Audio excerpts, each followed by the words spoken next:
Ang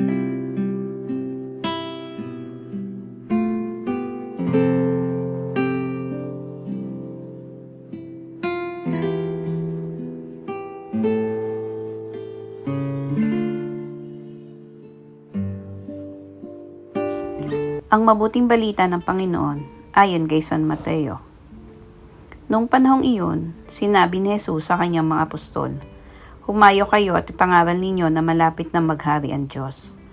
Pagalingin ninyo ang mga may sakit at buhayin ang mga patay. Pagalingin ninyo ang mga kitungin at palayasin ang mga demonyo.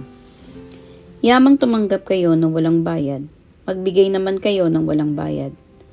Huwag kayong magdala ng salapi, maging ginto, pilak o tanso sa inyong mga lokbutan.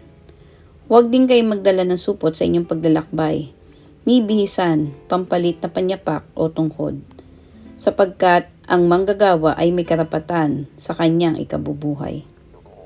At saan mang bayan o nayong kayo dumating, humanap kayo ng taong karapat-dapat pakituluyan, at manatili kayo roon habang kayo'y nasa lugar na iyon.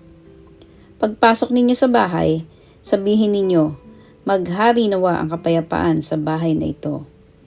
Kung karapat-dapat ang mga tao sa bahay na iyon, panatilihin ninyo sa kanila ang inyong bati. Ngunit kung hindi, bawiin ninyo ito. At kung ayaw kayong tanggapin o pakinggan sa isang tahanan o bayan, umalis kayo roon at ipagpag ang alikabok ng inyong mga paa.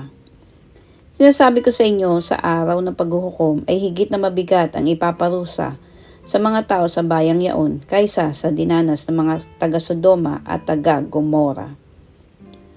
Ang mabuting balita ng Panginoon.